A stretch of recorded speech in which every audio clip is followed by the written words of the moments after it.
compartir la pantalla también. Sí, marquen su asistencia también, marquen su asistencia, yo también marqué, y entren siempre al aula Moodle, ¿no? Entren a la parte de economía, ustedes ya saben que tienen ahí problemas para resolver. A ver, vamos a presentar entonces la pantalla, ya está. Sí se ve, ¿verdad? Lo que estoy compartiendo, jóvenes. ¿Aló? Ah, ya, ok, Sí, sí se gracias, ve, gracias. profe. Muy bien, muy bien. Ya. Entonces nosotros nos habíamos quedado todavía clasificando los bienes, ¿no? Recuerden, tenemos bienes de consumo y bienes de capital, ¿no? Cuando los dividimos según su destino, ¿no? Ojo, estamos hablando ya de bienes económicos, porque ya sabemos diferenciar los bienes libres de los bienes económicos. Entonces nos centramos en aquellos que son relevantes para el curso. ¿Cuáles son? Los bienes económicos, que pueden ser, como les había mencionado, de consumo o de capital. De consumo son aquellos que satisfacen directamente necesidades humanas, ¿no? Como este sándwich de acá, es un bien de consumo. Directamente va a satisfacer el hambre, ¿no? O el agua también, por ejemplo, va a satisfacer directamente la sed, etcétera. Y entonces, profe, ¿qué bienes no satisfacen directamente una necesidad humana? Los bienes de capital, por ejemplo, un tractor, una excavadora, una cocina en un restaurante, son bienes de capital y entonces no se definen como aquellos que directamente van a satisfacer una necesidad humana, sino que van a ser aquellos que sirven para producir otros bienes, ¿no es cierto? Eso ya lo habíamos mencionado, solamente estamos repasando porque ahorita vamos a ver que no hay que confundir con otra clasificación que viene después. Luego tenemos los bienes que pueden ser sustitutos, ¿no? Entre sí, es una relación que se da entre bienes, o complementarios. Acá está el ejemplo del pollo, por ejemplo.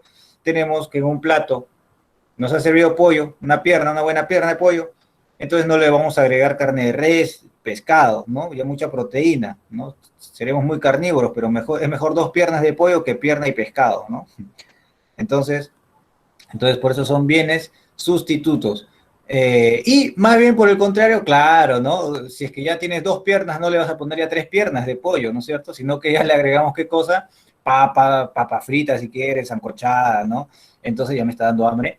Claro, entonces esos son bienes complementarios, ¿de acuerdo? Muy bien, muy bien. Todos esos condimentos también van a ser complementarios porque tienen una demanda conjunta. Se aumenta la demanda del pollo y también aumenta la demanda del carbohidrato, por ejemplo, de la papa, el arroz. A diferencia del pollo y el pescado, que cuando consume más pollo vas a consumir menos pescado. ¿Sí? Muy bien. Luego tenemos los bienes económicos, se clasifican también según su naturaleza, ¿no? Tenemos entonces bienes materiales o intangibles y bienes materiales, inmateriales o intangibles, ¿no? Su definición queda clara, son aquellos que se perciben con los sentidos. Creo que sí, esto sí lo llegamos a ver también. Según su duración teníamos los fungibles y los infungibles, ¿no? Aquellos que son duraderos, son infungibles, como la ropa, la laptop, el equipo, el celular que estén utilizando o la computadora personal que estén utilizando para la clase, ¿no? Se utiliza todos los días ustedes. ¿Qué pasaría si fuera un bien fungible? Tenían que estar comprando todos los días una nueva laptop, imposible, ¿no? Entonces, por eso son bienes infungibles. Y los bienes fungibles son, por ejemplo, esta velita de acá, una aguja hipodérmica y todos aquellos productos que no se pueden utilizar más de una sola vez.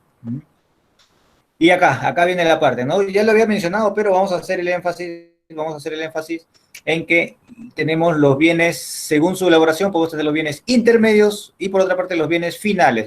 Los bienes intermedios son aquellos que están a mitad de ser producidos, ¿no? Todavía no están listos para ser utilizados. En cambio, los bienes finales sí están ya perfectamente en condiciones para ser utilizados. Acá dice, profe, acá dice listo para satisfacer necesidades.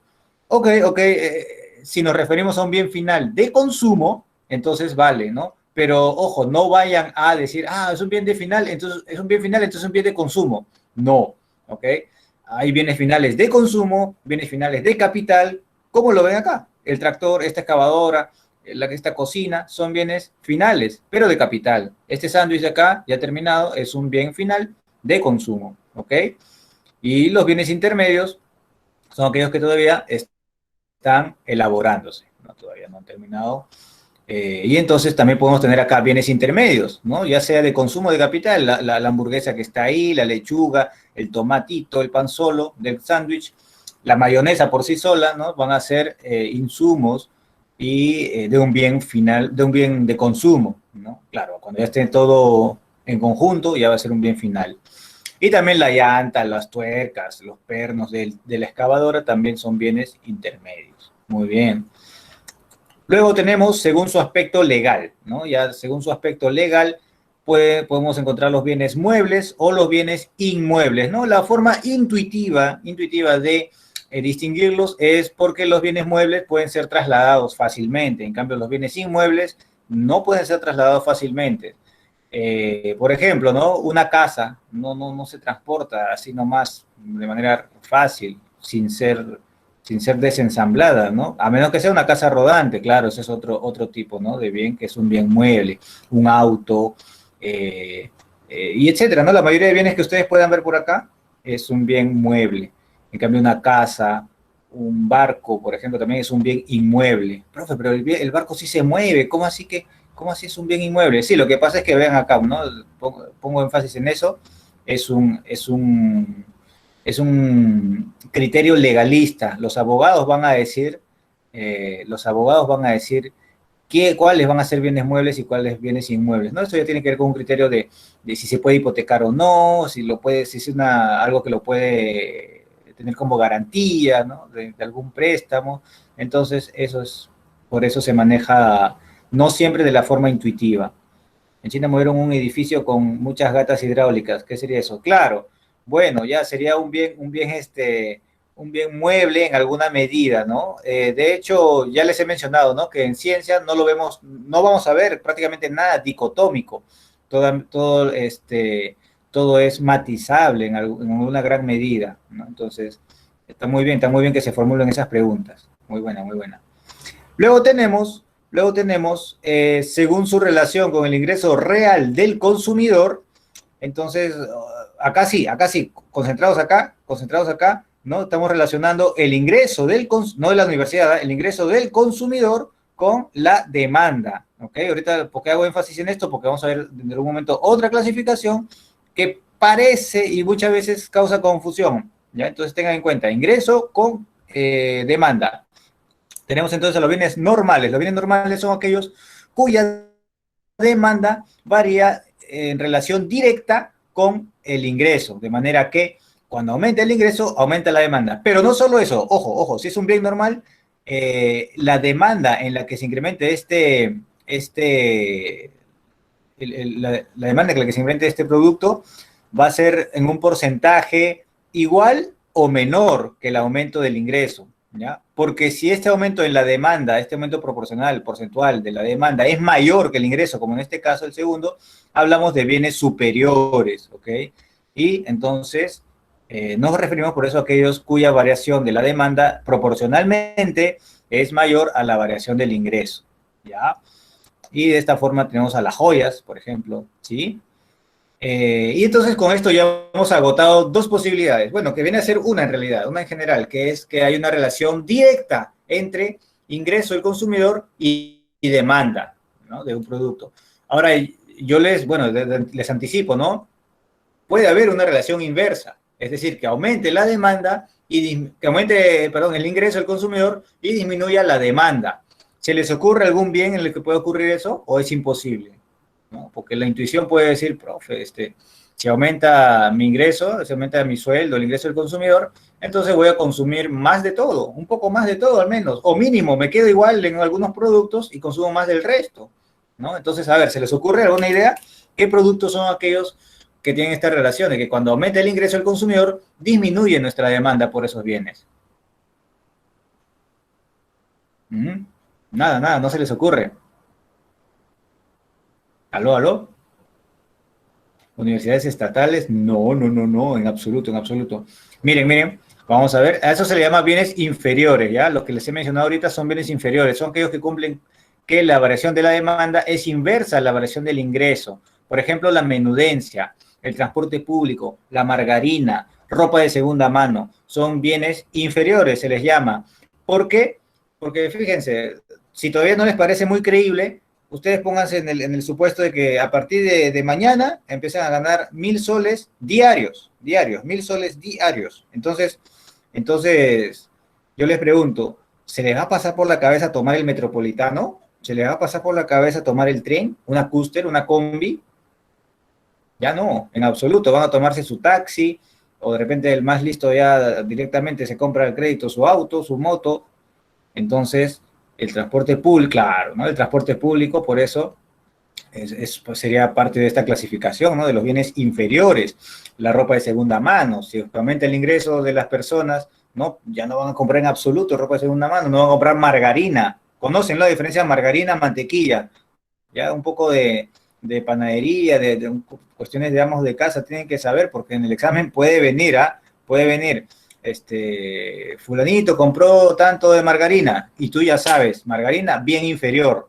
¿Por qué? Porque no es lo mismo que mantequilla, ¿no? La mantequilla es el producto de calidad, y más bien el bien inferior es la margarina. La menudencia, bueno, ya no es por un tema de salud, no es pues simplemente por un tema de gusto, ¿no? De preferencia del consumidor, que simplemente le parece algo que no es tan gustoso, ¿no? Al paladar. Entonces, cuando la gente empieza a obtener mayores ingresos, pues ya no compran menudencia, ¿no? A pesar de que tiene un bastante valor nutritivo, ¿eh? Tiene bastante hierro, ¿no?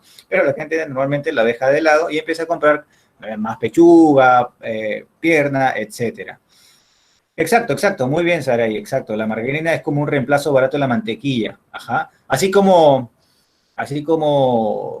el chocolate también, ¿no? El chocolate que no es chocolate, o la galleta que dice que ni siquiera dice chocolate, no dice sabor a chocolate, ¿no? Solamente saborizante. Entonces, cuando tú tienes mayor ingreso, ya no vas a comprar Sublime. ¿Cuál Sublime? ¿Cuál triángulo? ¿Cuál princesa? No te vas a comprar tu chocolate importado, que eso sí tiene cacao, ¿no es cierto? Entonces, de alguna forma también son bienes inferiores. Muy bien. Y por último tenemos una cuarta clasificación que se llaman los bienes esenciales. ¿Cuáles son los bienes esenciales? Son aquellos cuya demanda no se relaciona, no varía cuando aumenta o disminuye el ingreso, ¿no? Entonces, aumenta el ingreso de las personas y su demanda le va a dar igual, va a seguir consumiendo lo mismo. Baja el ingreso, tampoco, ¿no? Entonces, por ejemplo, el consumo de agua, de repente, ¿no? Consumo de agua tiene un patrón bastante regular, ¿no? De consumo. Entonces, la insulina en un diabético también va a ser un bien esencial, ¿de acuerdo? ¿Por qué? Porque por más que aumente el ingreso de la persona, no va a aumentar su consumo, pues, ¿no? ¿Por qué vamos a consumir más agua si tenemos más ingresos? Y si baja el ingreso, ¿vamos a dejar de tomar agua? No, imposible, ¿no? Imposible. Entonces, esos son los bienes esenciales. Muy bien, muy bien, muy bien. Gracias por sus ejemplos. Muy bien. Pero ahora fíjense, ¿en qué cosas estamos relacionando hasta ahorita? Estamos relacionando ingreso real con demanda, ¿ok? Con demanda. Ahorita vamos a ver la última clasificación que relaciona precio, ya no es ingreso, es precio del producto ya no es demanda, sino cantidad demandada, ¿ok? Entonces vamos a ver, por eso hay algunos bienes que no cumplen con la ley de la demanda. Acá sí, todos estos asumimos que estaban cumpliendo con la ley de la demanda. Acá vamos a ver que hay algunos que no.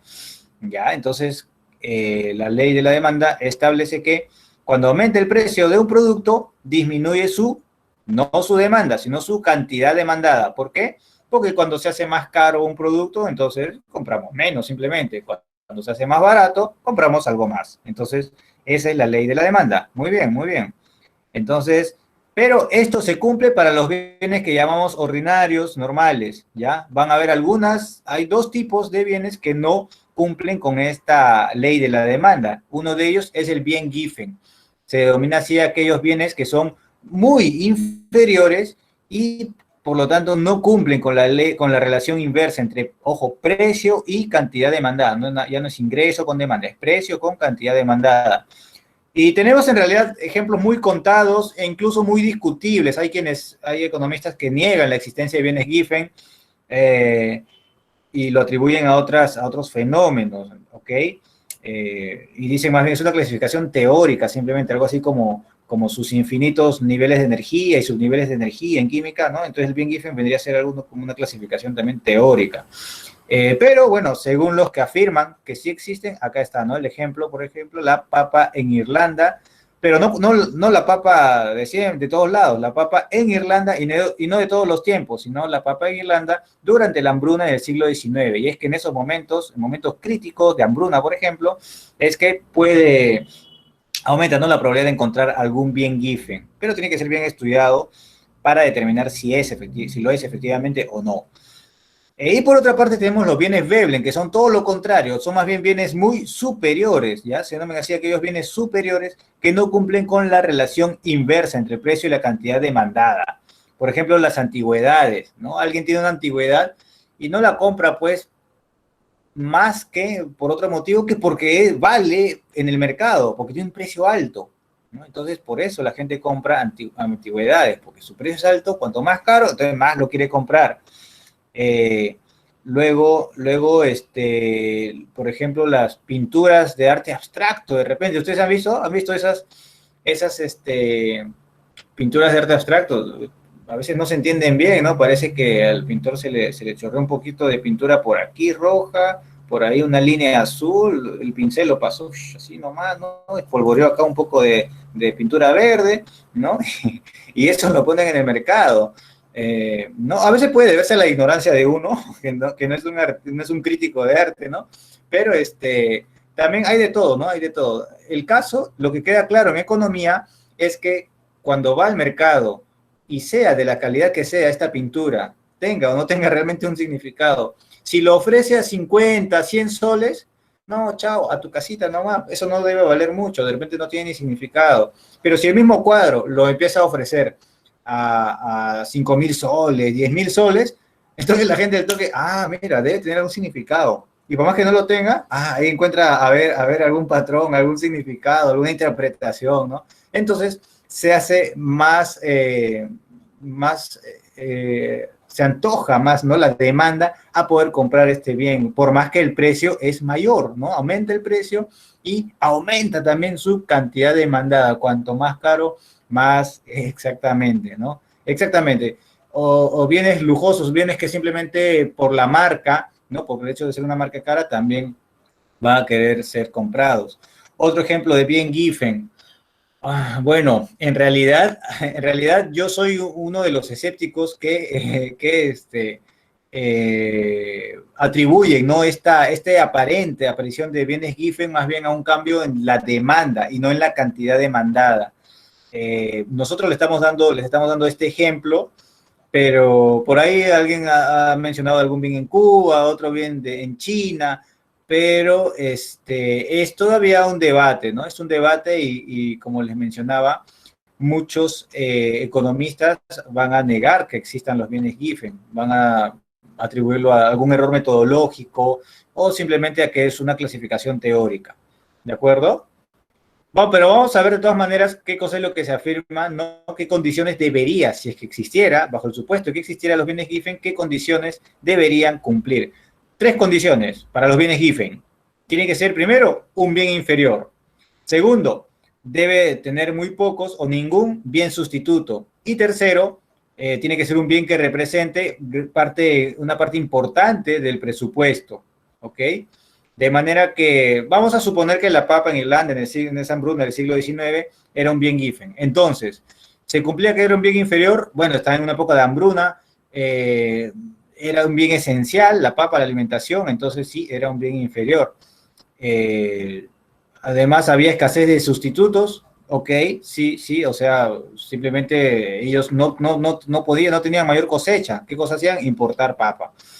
Y finalmente representaba gran parte del presupuesto también, ¿no? Justamente como representaba gran parte del presupuesto, al aumentar su precio, ya no podían comprar otros bienes que serían normales o superiores, ¿no? Entonces, ¿qué hacer con ese presupuesto? Caballero, seguir apostando por la papa, porque tenían que alimentarse y nada más. Entonces, más o menos, esa es la lógica intuitiva que se da en un bien Giffen, en el caso hipotético de que existiera, ¿de acuerdo? Pero en el examen, ojo, en el examen, si no les dicen nada de un determinado bien, ustedes directamente asumen que es un bien normal, que sí cumple con esta ley de la demanda, ¿ya? Solamente si está explícitamente dicho que es un bien Giffen, ok, ustedes ya saben que tiene esta forma, ¿no? Pendiente positiva, ya saben ustedes lo que es la pendiente, ya están llevando álgebra, funciones, etcétera. ¿Por qué la papa sería inferior? Más ingreso, menos demanda. Sí, bueno, esto de los bienes inferiores depende del comportamiento, ¿no? Depende en realidad bastante de la situación en la que se encuentre. No siempre se va a cumplir que la papa va a ser un bien inferior, pero en esa situación de hambruna sí lo era, ¿de acuerdo? Porque si tuvieran mayor ingreso, pues simplemente ya no compraban tanta papa, porque iban a poder comprar otros bienes, arroz o carne, ¿no? Entonces, en esa situación sí era un bien inferior, en ese caso. Sí, hay muchas cosas en economía, así como los bienes de capital, ¿ya? Así como los bienes de capital, ¿dónde están? ¿Dónde están? ¿No? Por ejemplo, si tienes esta cocina así a secas, ¿no? O una computadora, un televisor, el televisor que ustedes ven en el banco, ¿no? Cuando están esperando, haciendo su cola para que los atiendan, ese televisor es un bien de consumo o un bien de capital. A ver, como aplicando, a ver, aplicando el conocimiento. Un televisor que está en un banco es un bien de consumo o de capital. No, claro, no, es un bien de capital en realidad, porque el banco lo está utilizando, ¿ok? En cambio, el televisor que está en las casas de las personas, las familias, ese sí es un bien de consumo, ¿ok? Entonces, no depende de por sí del objeto mismo, sino depende muchas veces del contexto, en qué situación está. Con los bienes inferiores, complementarios, sustitutos, sucede algo similar, ¿ya? Pero de manera intuitiva ustedes sí, por ejemplo, van a saber, por ejemplo, que un audífono de repente con la laptop, por ejemplo, van a ser complementarios. Eh, pero no satisfacer a los clientes. Ya, claro, o sea, claro, satisface a los clientes, pero lo está utilizando el banco, ¿no? Lo está utilizando para rentabilizar sus ganancias, ¿ok? Muy bien. Por otra parte tenemos entonces a los bienes Veblen. Por otra parte tenemos a los bienes Veblen que también tienen que cumplir con algunas condiciones. ¿Qué condiciones? Que los consumidores ven satisfechas sus necesidades cuando el bien tiene un alto precio, ¿ya? Claro, como le hemos dicho, ¿no? Con esas pinturas de arte abstracto, ¿no? Además, por otra parte, los bienes no pertenecen al mercado bursátil, así que no estamos hablando de bonos, no estamos hablando de acciones, ¿ya? Y finalmente tenemos los servicios. Los servicios son inmateriales, ya son parte de esta clasificación, ¿no? Que habíamos visto de los bienes inmateriales, pero a la vez tienen una peculiaridad. Los servicios tienen la peculiaridad de que se consumen en el mismo momento en que se producen, ¿ya? ¿Cómo así, profe? Claro, miren, ustedes cuando, por ejemplo, esta camisa que estoy utilizando, ¿no? Tiene un proceso de producción ahí en Gamarra, ¿no? Todo el proceso productivo, por dónde empezará, algún material, plastiquito, estará importado de repente, ¿no? Entonces, tiene todo un proceso de producción, lo compro y luego de eso recién ya lo puedo utilizar, ¿no? Ese es un bien común y corriente. Pero un servicio, a la vez que se produce, ya se está consumiendo. ¿Y cómo es eso posible, profe? Claro, como esta hora de clase. En este mismo momento estoy produciendo, ¿no? La hora de clase y ustedes la están consumiendo. Entonces, esa es la característica, es una característica de los servicios. Además, para producirlo se requieren otro tipo de bienes, ¿no? Por ejemplo, la laptop, la red de Wi-Fi, el internet, ¿no? El audífono, el servicio de energía, el fluido de energía eléctrica, todo eso es necesario para producir servicios. Y además tienen valor de uso y valor de cambio, claro, como todo bien económico, ¿no? Una utilidad, sirven para algo y tienen un precio en el mercado, se compra, se vende. Y bueno, luego podemos clasificar a los servicios según quién lo brinda, ¿no? Podemos tener servicios públicos o servicios privados. Servicios públicos va a ser cuando lo administra el Estado. Ahí está su universidad pública, ahí está su hospital, su posta, ¿no? Y aparte tenemos los servicios privados, una notaría, por ejemplo, una notaría con la que ustedes legalizan la copia de su bachiller cuando salgan de la universidad, ¿no? O su título. Eso es un bien privado. Y por otra parte, según a quién se le brinde el servicio, podemos tener los servicios individuales y los servicios colectivos. Los servicios individuales son aquellos en los cuales una sola persona es la que se beneficia, una sola es a la que se le sirve precisamente, ¿no? Por ejemplo, en un restaurante tenemos un servicio individual, un trámite, una notaría, ¿no es cierto? Te está firmando, te legaliza tu copia y simplemente tú te estás beneficiando, a menos que sea un trámite colectivo, ¿no? De algún vecindario, junta vecinal, ya ahí viene a ser colectivo.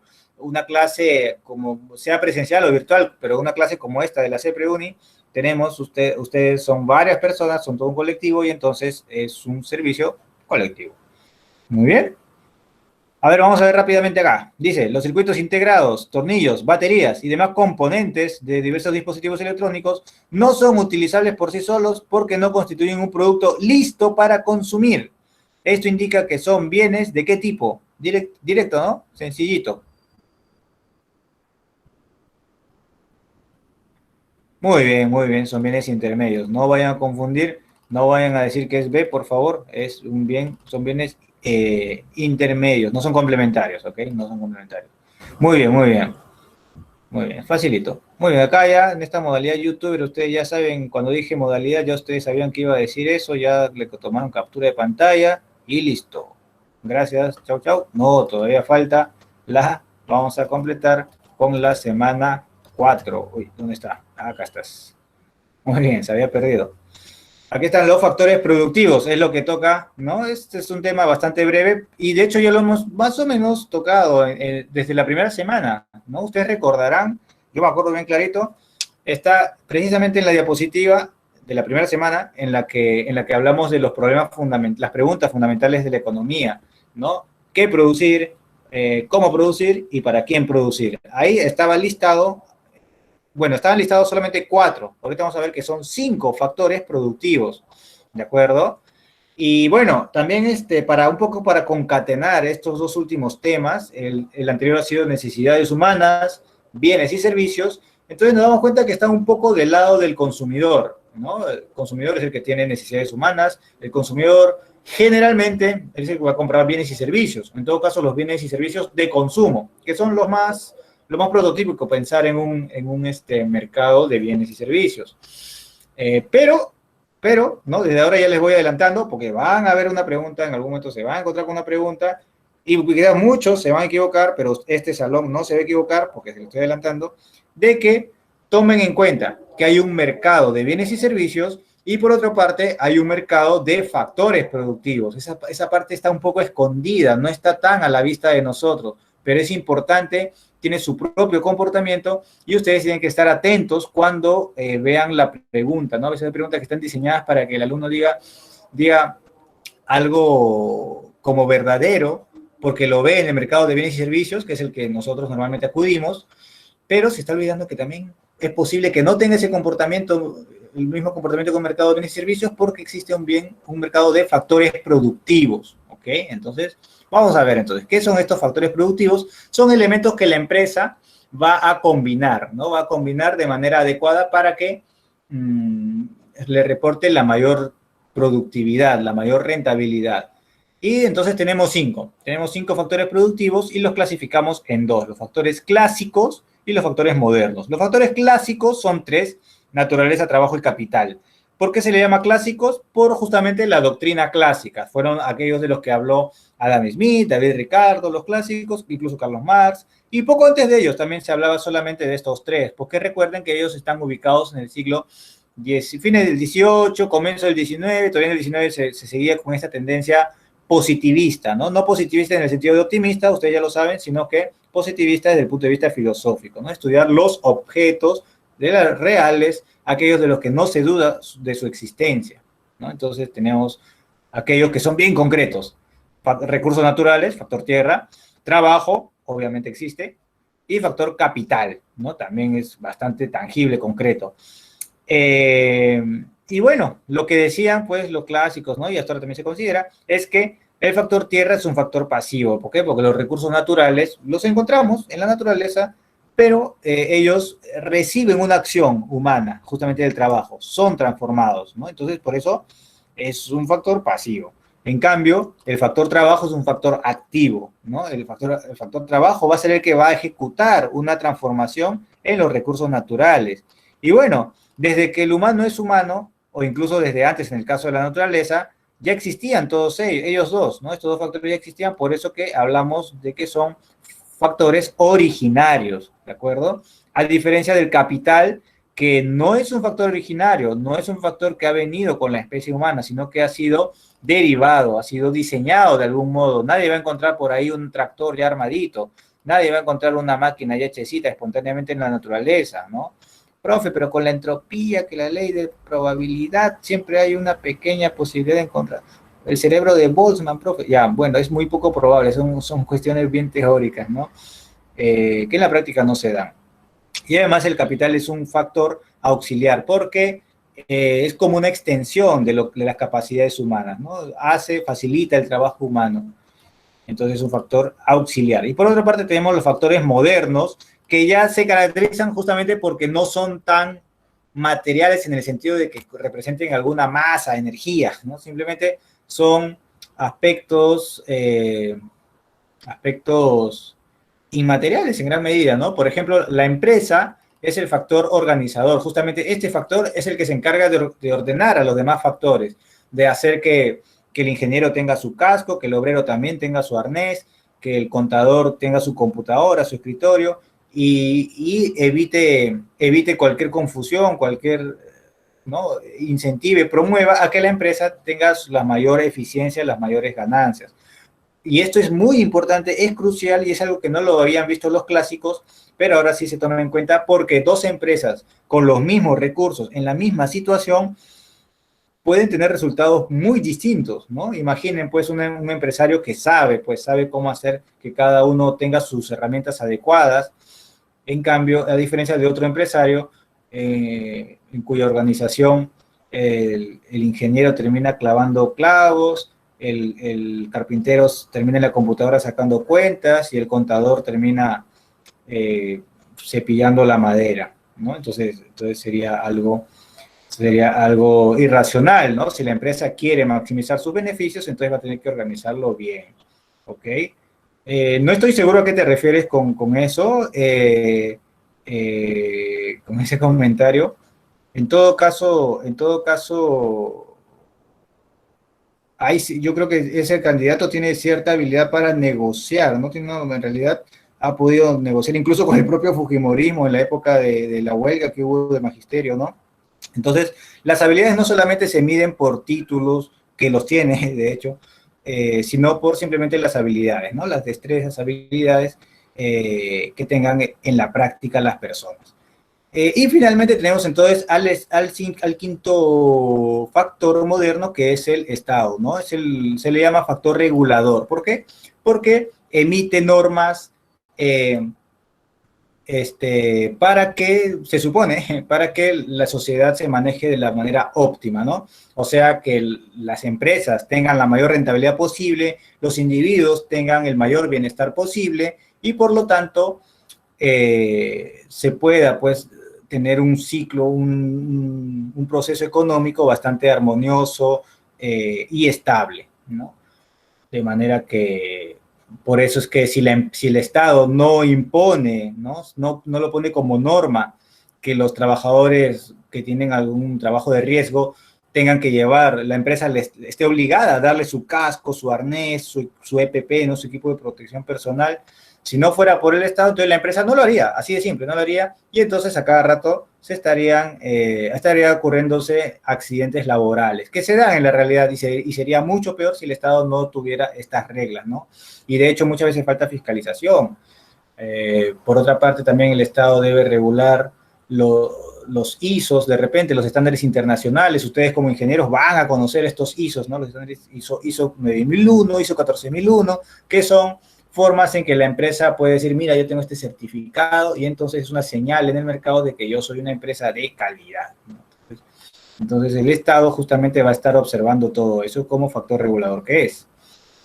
Vamos a ver uno por uno, ¿no? Los factores, el factor naturaleza, que es que viene a representar a todos los recursos naturales, ¿no? Son todos aquellos medios preexistentes, por eso un factor originario, preexistencia del proceso productivo y de los cuales el hombre hace uso, ¿no? Y contribuyen a la producción y distribución de bienes y servicios. Entonces, veamos. Tenemos a los recursos naturales que pueden ser renovables o pueden ser no renovables, ¿ya? La diferencia está en que los renovables, no quiere decir que sean inagotables, no quiere decir que sean infinitos, ¿ok? Algunos sí son, sí les considera inagotables, pero no todos. Se les llama renovables porque tienen una determinada frecuencia relativamente alta, ¿no? En la cual se puede, la naturaleza tiene una capacidad automática, digamos, de recuperar, ¿no? Cualquier tipo de explotación, o no tan cualquiera, ¿no? Vamos a ver justamente, ahí está el detalle. Tenemos a los bosques como recursos renovables, ¿no? La deforestación es algo que se ha dado a lo largo de toda la historia y la naturaleza siempre ha tenido una capacidad de poder recuperar esos bosques, ¿no? Sin embargo, con la deforestación irracional, con la maquinaria que lo facilita también, Noruega, por ejemplo, estuvo en el siglo XIX a punto de acabar con sus espesos bosques que había, a punto estuvo de acabar, hasta que se dieron cuenta de eso y entonces el Estado a tiempo tomó las medidas necesarias y ahora ha recuperado en realidad el Estado noruego, como todos los nórdicos, son estados fuertes, son estados que velan realmente por, o bueno, en gran medida, mucha mayor medida, en la comparación de todo el mundo, por desde un desarrollo sostenible, ¿no?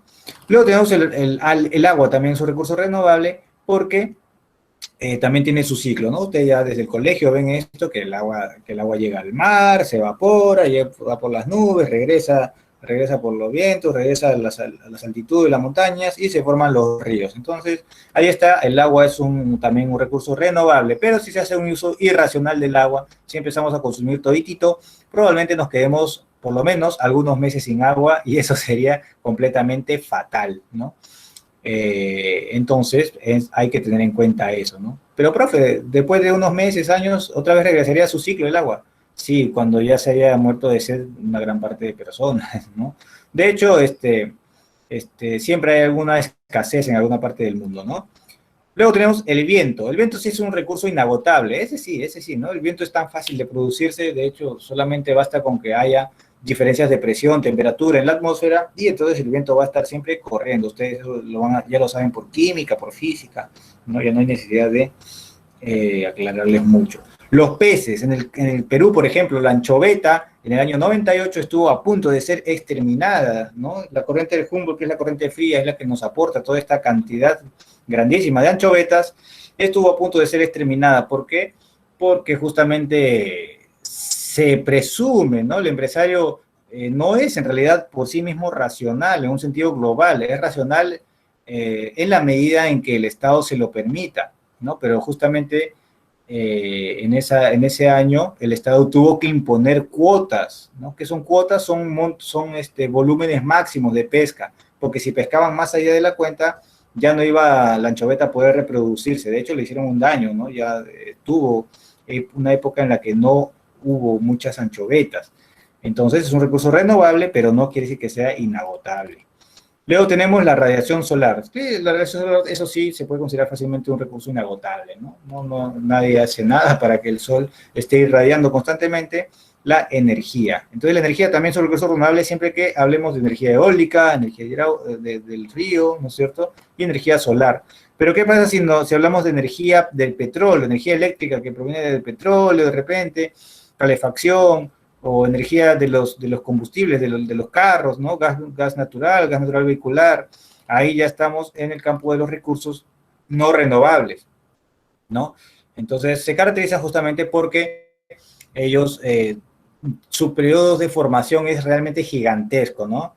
Porque, claro, alguien me puede decir, profe, pero si no fueran renovables, nunca se habría formado petróleo, nunca se habrían formado minerales ni el gas. Claro, lo que ocurre es que su periodo de formación es de miles de millones de años, ¿no? Este petróleo que usamos ahorita, por ejemplo, son los dinosaurios, ¿no? Que existieron hace mucho tiempo.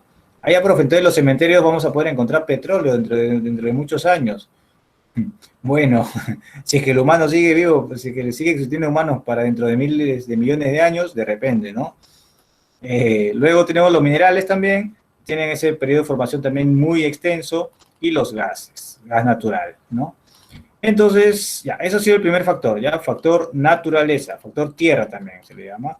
Y también tenemos el factor trabajo. El factor trabajo es aquella actividad consciente, física y mental que realiza el ser humano para producir bienes y servicios que permitan la satisfacción de necesidades. Entonces, por eso es un factor activo, no pasivo, no es un factor es una actividad que se realiza conscientemente, es física y mental también, ¿no? Algunos más, en mayor medida físico, otros en mayor medida mental, pero todos son actividades conscientes orientadas a la producción de bienes y servicios.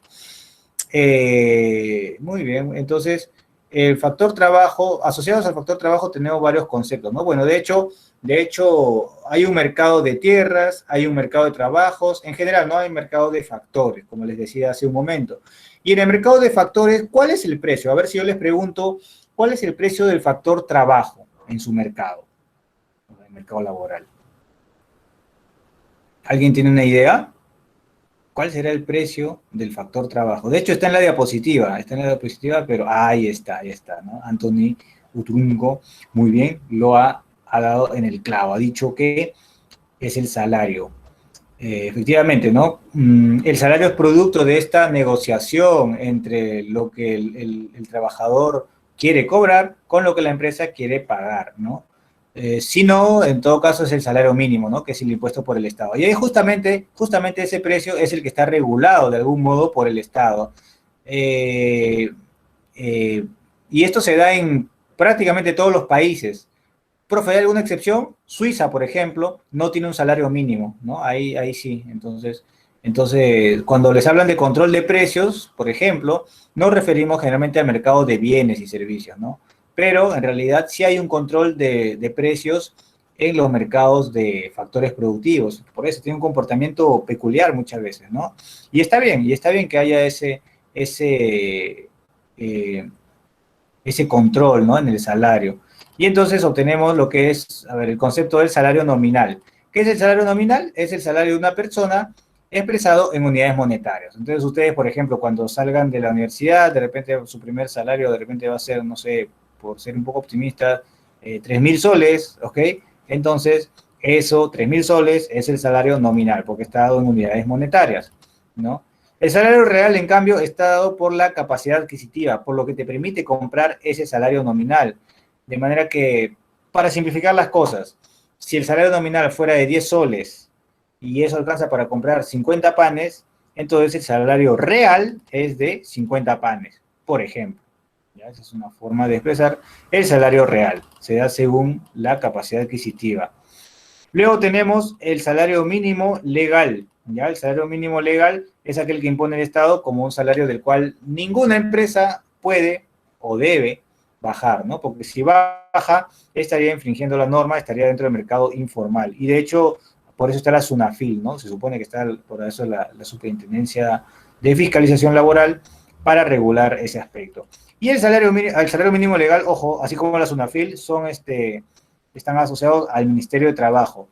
En cambio, el salario mínimo vital está dado por el INEI, el Instituto Nacional de Estadística, y lo da de acuerdo a lo que considera que es una canasta suficiente para una familia compuesta por 5 personas. Por otra parte, tenemos diferentes tipos de salario, ¿no? Según a quién se le pague, tendremos un jornal que se le paga a obreros de fábrica, obreros de construcción, trabajadores de la tierra, agricultores, ¿no? Todos ellos reciben un jornal. De hecho, justamente se le llama jornalero, ¿no? A estos agricultores, bueno, a estos trabajadores de la tierra que los contratan más que nada en época de cosecha y que a fines del año pasado estuvieron tomando varias medidas, ¿no? Bastante alarmantes que acabaron en tragedias muchas veces, ¿no? Entonces, todos ellos reciben un salario que se llama jornal. Por otra parte, tenemos aquellos que reciben un honorario y un sueldo. Por ejemplo, ustedes, ¿no? Van a estar en alguno de estos dos. ¿Por qué? Porque aquí están los técnicos universitarios, los que tienen estudios, los que tienen más un trabajo, digamos, de índole intelectual, mental, que físico, ¿ok? Eh, entonces, profe, ¿cuál es la diferencia entre el honorario y sueldo? ¿Entonces son lo mismo? No. Lo que pasa es que el honorario lo recibe la persona que es un trabajador independiente. ¿Cómo identificamos un trabajador independiente? Porque el problema lo dice. O si no también porque te dice que emite un recibo por honorario, ¿no? Justamente por eso se llama recibo por honorario, porque lo que recibe se llama tiene el mismo nombre. En cambio, aquellos que han firmado un contrato con la empresa y están en una relación de dependencia, están en planilla y por lo tanto la empresa les paga CTS, les paga sus vacaciones, les paga su seguro de salud, también le descuentan su AFP o NP, ¿no? Entonces esas personas son trabajadores dependientes. Estas características son la forma en que ustedes van a poder identificarlo en el problema y a ellos se les otorga un sueldo. Y otra cosa es el emolumento, ¿no? El emolumento es lo que cobran los altos funcionarios del Estado. Presidente, vicepresidentes, ministros y viceministros, congresistas, todos ellos cobran emolumentos. Y la dieta es lo que cobran las personas que tienen un trabajo más gerencial, más cuya labor se manifiesta en reuniones que se dan con cierta frecuencia, 2 semanas, ¿no? Para hacer alguna coordinación, para presentar algún reporte, informe. Y, por ejemplo, los regidores municipales, ¿no? Tienen ese tipo de labor y reciben, por lo tanto, una dieta.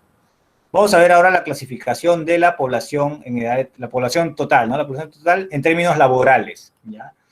Tenemos que toda la población que según el INEGI es de 32.626.000 de personas, se divide en la población que está en edad de trabajar y la población en edad de trabajar. Entonces,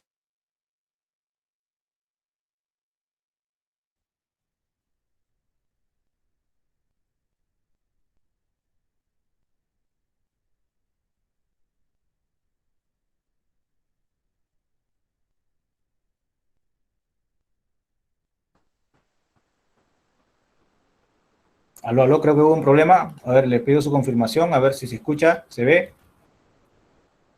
Sí se le escucha, profesor. ¿Aló? Ah, ya, gracias. Sí, se congeló unos segundos. Sí, eso me di cuenta. Entonces, gracias. Entonces, ustedes, por ejemplo, están en la población en edad de trabajar, ¿no? Ya que ya tienen de 14 años a más, ¿no? Y esta parte entonces va a ser la parte relevante para esta clasificación que vamos a hacer, porque se divide en la población económicamente activa, la PEA, y la población que no está económicamente activa, ¿no? ¿Ustedes dónde están? En general, ustedes suelen estar acá, en la PENA, en la población económicamente no activa. Específicamente en dónde, porque esto también se divide en dos. Se divide en dos porque ahí tenemos el desempleo oculto y tenemos los inactivos plenos. ¿Ustedes dónde están? Están acá en los inactivos plenos, generalmente, ¿no? Por ahí alguien de repente está trabajando, está buscando trabajo, entonces ya no es un inactivo pleno. Pero si no trabajas ni buscas trabajo, no eres un mantenido, eres un estudiante, y los estudiantes generalmente son estos, pues, ¿no? Son inactivos plenos, así como los jubilados también. Los estudiantes jubilados son lo que forman gran parte de esta división, de esta clasificación de la población en edad de trabajar. Luego tenemos el desempleo oculto. El desempleo oculto está compuesto por las personas que han estado buscando trabajo por un largo periodo, no han encontrado y simplemente se han desanimado o han optado por alguna otra alternativa. Por ejemplo, para pensar bien, han optado por poner su propia empresa o llevar algún curso o acceder a alguna beca de estudios de repente, ¿no? Entonces eso es el desempleo oculto. Y ahora, esta es la parte fundamental, esta es la parte en realidad medular. Profe, ¿por qué no lo han desarrollado si está acá, ¿no es cierto? Acá está, le hemos dedicado su propia diapositiva para que esté todo bien detallado. La PEA, la población económicamente activa, acá está la gente que trabaja. Sin embargo, todos los de la PEA, todos los que pertenecen a la PEA, estos 17 millones, ¿están trabajando? En realidad no. Tenemos a los ocupados y acá está, por ejemplo, el desempleo abierto. Estos no están trabajando. ¿Y por qué forman parte de la población económicamente activa, profe? ¿Por qué se llama activos si no están trabajando? Porque ellos cumplen una función. De hecho, son activos porque están buscando trabajo activamente. Y además, el hecho de que estén buscando trabajo activamente hace que tenga una influencia en el salario, ¿no? Entonces forman parte de la oferta laboral y eso tiene una presión sobre el salario. Entonces, por eso cumplen un rol económico importante también. Y entre ellos tenemos a los cesantes, ¿no? Aquellos que han concluido su contrato y no se les ha renovado, aquellos que de repente han sido despedidos, ¿no? Todos ellos son cesantes. Y por otra parte tenemos a los aspirantes, ¿no? Los aspirantes son aquellos que de repente han terminado de estudiar y no encuentran un trabajo, ¿no? Entonces eso es lo que compone al desempleo abierto. Y por otra parte los ocupados, tenemos acá 16 millones, pero acá no todo es feliz tampoco. Tenemos a los que están adecuadamente empleados, apenas pasa de la mitad, y los subempleados, que son prácticamente la mitad, ¿no? Los adecuadamente empleados son aquellos que trabajan más de 30 horas a la semana y reciben un salario igual al mínimo o mayor, o trabajan menos horas, menos de 30 horas a la semana, pero no quieren trabajar más tampoco, ¿no? En cambio, los subempleados, ahí tenemos dos posibilidades. Tenemos el subempleo visible, aquellos trabajadores que quieren trabajar más horas, pero no encuentran y están buscando, por eso solo los libres están buscando trabajo. Y por otra parte tenemos un subempleo invisible, aquellos que trabajando 30, 40, 50, 48 horas a la semana, reciben ingresos por debajo del salario mínimo legal, ¿no? Entonces, acá hay una situación de explotación bien brava y forma parte, pues, del subempleo invisible. Muy bien, muy bien. Entonces, eso es lo que tenemos. También hay otra forma de ver al subempleo, ¿ya? Hay un subempleo cualitativo, que es cuando una persona ha estudiado algo y no se está desempeñando en su carrera. Por ejemplo, hace años yo me acuerdo que escuchaba que Perú tenía los taxistas más cultos de todo el mundo. ¿Por qué? Porque muchas veces ingenieros, abogados, profesionales terminaban taxiando, ¿no? Entonces, era un eufemismo, ¿no? De una situación brava, ¿ok? Ahora probablemente haya cambiado un poco y con la pandemia se haya regresado también un poco a esta situación. Vamos a ver, entonces, tenemos algunas cifras, algunas estadísticas respecto a la población económicamente activa, ¿no? Tenemos casi 16% de desempleo, fíjense, de toda la población desocupada, 16% de desempleo en Lima Metropolitana, y en cifras del año pasado. Ojo, esta fue una situación crítica, recuerden, pandemia recién empezando, medidas, cuarentena, medidas drásticas, prudentes, ¿no? Para el coronavirus. Fíjense cómo cayó todo, mira, mira, mira. En los servicios, la población adecuadamente empleada se redujo prácticamente a la mitad. Chau, 45% se fue. Acá menos de la mitad. Chau. Acá casi la mitad se fue, ¿no? Todo en promedio hubo un descenso del 46, casi 47% de población adecuadamente empleada. Y la mayoría, ¿qué cosa eran? ¿Aspirantes o cesantes? Fíjense, eran cesantes. De plomito están los cesantes, mira. Y el desempleo se fue disparando, fue subiendo, subiendo, subiendo. Por acá una tendencia pequeña a la baja, pero continuó subiendo después, ¿no? Esa ha sido la tendencia del desempleo por trimestres en el año pasado. Terrible, terrible. ¿Ya? Muy bien. Luego tenemos acá también el subempleo en Lima Metropolitana. El subempleo en Lima Metropolitana, ya sea el subempleo visible o subempleo invisible. Fíjense que el subempleo invisible tiende a ser mayor. En todos los casos, miren, en todos los trimestres móviles es mayor al subempleo visible, ¿no? Y ha ido más o menos en una tendencia ascendente. ¿Ya? Muy bien.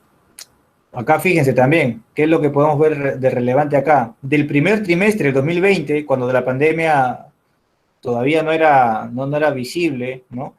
Al segundo trimestre, fíjense cómo cayó todo. La PEA cayó más de la tercera parte.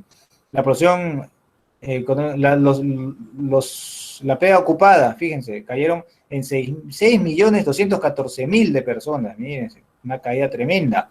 El empleo adecuado se redujo a menos de la cuarta parte. El subempleo aumentó.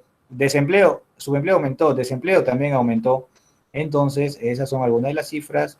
La tendencia respecto al empleo y los salarios, también, ¿no? Para el 2020 cayó. Para el 2021 ha habido cierta recuperación, pero no ha sido suficiente, ni siquiera compensa con lo del año pasado, ¿no? Acá lo mismo, ¿no? Esto es en cuanto al empleo, en cuanto al salario, la misma tendencia. Cae para el 2020, aumenta para el 2021, pero de manera insuficiente. Consumo, masa salarial y consumo, también 2019, 20, 21. ¿Qué pasó? En el 2020 cayó, todo cifras negativas, y para el 2021 recuperó algo. Y alguien podría decir, profe, mire, si sumamos 9,8 más 3 menos 9 sale positivo, profe. No, ojo, recuerden que esto de los porcentajes puede ser engañoso muchas veces. Pónganse que esto sea 100, que el valor de esto haya sido 100. Si cae 9%, quiere decir, o bueno, digamos que caiga 10% para hacer algo más práctico, ¿no? Cae 10%, te queda 90%. Y si vuelve a subir 10%, ya es 10% de 90. Entonces ha subido apenas a 99, ¿no? De 100, entonces baja a 99. Entonces, esto en realidad, estos porcentajes pueden engañar un poco. La recuperación no ha sido suficiente en absoluto, ¿ya? Luego tenemos el factor capital, que es el conjunto de objetos que son fabricados por el humano, ¿no? Para ser utilizados en la producción de otros bienes, servicios o generación de ingresos directos. Ya hemos terminado entonces con el factor trabajo, ¿no? Este es el factor capital, y hay de hecho todo un debate sobre qué cosa es el capital. Lo que queda claro es que, por ejemplo, las herramientas, las máquinas, los insumos son bienes de capital, por supuesto, ¿no? Todos los implementos del obrero, su EPP, forman parte de los bienes de capital porque permiten al obrero construir o sacar el material mineral de la mina, ¿no es cierto? La maquinaria es lo mismo, ahí está, de repente es una máquina de gamarra, o no sé, una imprenta, ¿no? Tenemos también los insumos, son bienes de capital, y lo que queda un poco en debate es si el dinero es capital o no. Nosotros estamos considerando como que sí, y entonces también aquí está el capital en forma de dinero, ¿de acuerdo? La empresa, por su parte, es el cuarto factor, que es la unidad económica de producción. Recuerden, ya, ustedes les hablan unidad productiva, unidad de producción, y es lo mismo, atentos, es lo mismo que decir empresa. En cambio, la familia, el individuo, el hogar, es unidad de consumo. Esta es la empresa, es unidad productiva, unidad de producción. Y es la que reúne y combina los factores productivos clásicos para la producción de bienes y servicios, ¿no?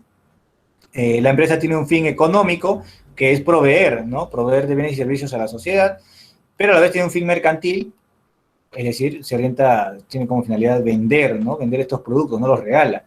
Tiene un fin lucrativo porque los va a maximizar, ¿no? Va a producir y vender de manera que maximice sus ganancias, pero además el Estado le impone ciertas normas para que se supone que los cumpla, para que asuma sus responsabilidades sociales, ya sea con el medio ambiente, ya sea con sus trabajadores o de otro tipo, ¿de acuerdo? Entonces, ese es el factor empresa. Y finalmente tenemos el factor Estado, que es el que regula, ¿no? Ya lo he mencionado cuando menciono el factor empresa, cuando lo mencionamos acá también esta finalidad, es imposible dejar de mencionar al factor Estado. Y entonces es el que regula las actividades económicas mediante normas legales y forma parte del sector público de la economía.